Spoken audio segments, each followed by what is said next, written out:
Bukan sebuah rahasia jika Indonesia adalah negara yang rawan akan bencana. Letaknya yang berada di sekitar jalur cincin api Pasifik membuatnya kerap diguncang gempa bumi, letusan gunung berapi, hingga tsunami. Belum lagi bencana hidrometeorologi seperti banjir, tanah longsor, kebakaran hutan, dan kekeringan yang mengancam tiap tahunnya. Laporan bertajuk World Risk Report 2022 mencatat Indonesia sebagai negara kedua di dunia yang paling beresiko terkena bencana.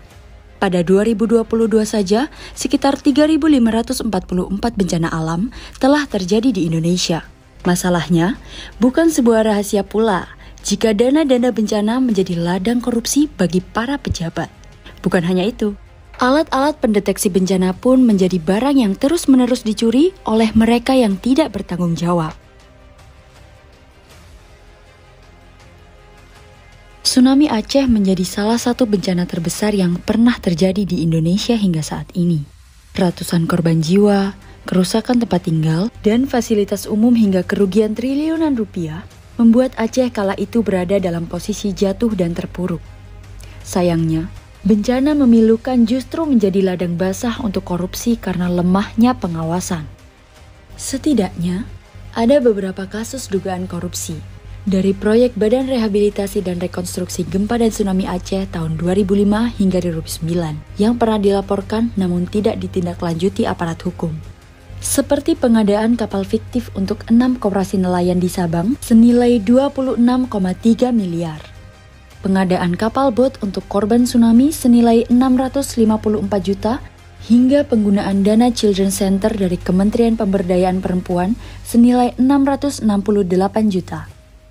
Selain itu, Sekjen Kementerian Luar Negeri kala itu, Sujanan Parno Hadiningrat, divonis penjara 2 tahun 6 bulan karena menyelewengkan dana perhelatan Tsunami Summit, konferensi internasional yang membahas tanggap darurat, rekonstruksi dan mitigasi bencana.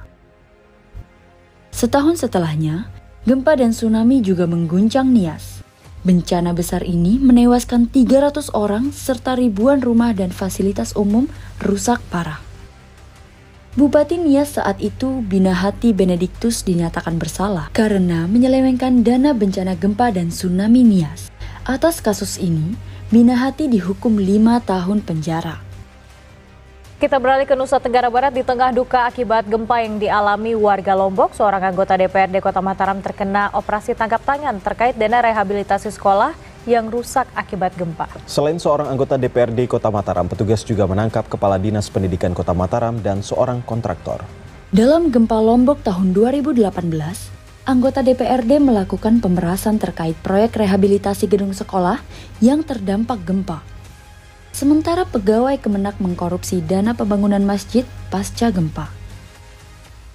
Di tahun yang sama, pasca gempa tsunami di Palu dan Donggala, Sulawesi Tengah, KPK menangkap pengusaha dan pejabat di Kementerian Pekerjaan Umum dan Perumahan Rakyat yang terlibat suap proyek pembangunan sistem penyediaan air minum untuk korban gempa tsunami. Selain itu, masih ada korupsi dana tanah longsor Majalengka tahun 2014, korupsi dana bantuan bencana Merapi tahun 2012, korupsi dana bencana Puting Beliung Serang tahun 2012, korupsi logistik bencana Kudus tahun 2014, dan korupsi dana penanggulangan bencana Mojokerto tahun 2013. Korupsi-korupsi yang berkaitan dengan bencana tak hanya terjadi saat atau setelah bencana terjadi. Proyek-proyek pengadaan alat-alat mitigasi bencana juga kerap dikorupsi dan diselewengkan. Pada 2012, 2 pejabat pemerintah daerah terlibat kasus korupsi pembangunan alat pemecah ombak di Kolaka, Sulawesi Tenggara senilai 6 miliar. 9 tahun berselang, Bupati Kolaka Timur Andi Merianur mengkorupsi dana hibah dari Badan Nasional Penanggulangan Bencana. Pada 2014, proyek pembangunan shelter atau hunian darurat untuk tsunami di Pandeglang dibangun dengan dana APBN senilai 18 miliar rupiah.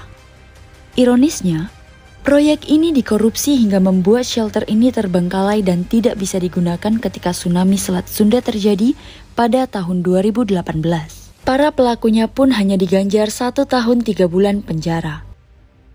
Pada 2017, mantan pejabat di Badan Penanggulangan Bencana Daerah, Kabupaten Bogor, Sumardi, didakwa korupsi dana bantuan korban bencana di Kabupaten Bogor senilai 1,7 miliar rupiah. Komisi Pemberantasan Korupsi menetapkan Kepala Basarnas, Marsikal Madya Henry Alfiandi sebagai tersangka dalam kasus suap pengadaan proyek alat deteksi korban reruntuhan di Basarnas.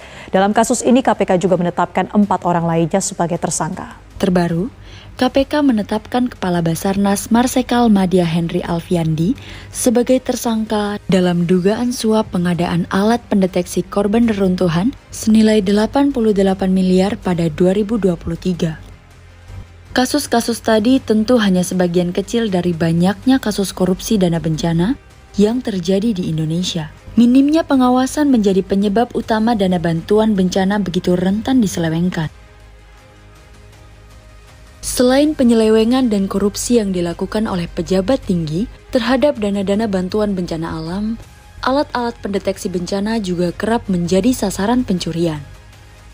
Alat pendeteksi di Stasiun Pemantauan Gunung Api Marapi setidaknya sudah 2 kali dicuri dalam setahun. Pencurian ini tentu sangat fatal, karena menyebabkan pengamatan aktivitas vulkanis terhambat.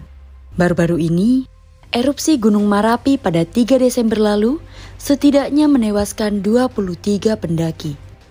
Pencurian alat pendeteksi ini juga terjadi di gunung berapi lain. Pada 2006, 9 dari 17 stasiun pemantau curah hujan dan gerakan air di Gunung Merapi tidak berfungsi karena beberapa komponennya dicuri.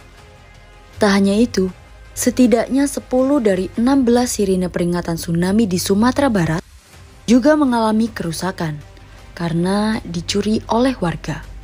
Adanya temuan sirine berencana yang rusak selama 4 tahun di Desa Supiturang, Kabupaten Lumajang mendapat respon dari pemerintah setempat untuk dilakukan evaluasi.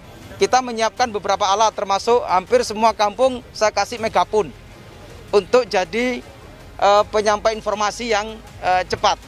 Nah, kemarin ketika saya tanya, loh kemana megapunnya? Megapunnya ada, baterainya yang tidak ada. Dulu kan sudah dikasih baru baterainya. Iya Pak, sudah dipakai jam dinding, nah begitu. Nah yang begini-begini ini terjadi.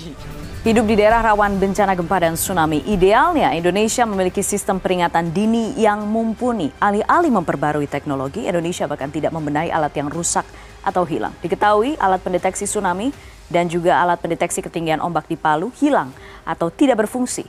Indonesia sebagai negara maritim yang memiliki potensi terjadinya tsunami sepatutnya memiliki mitigasi bencana yang memadai.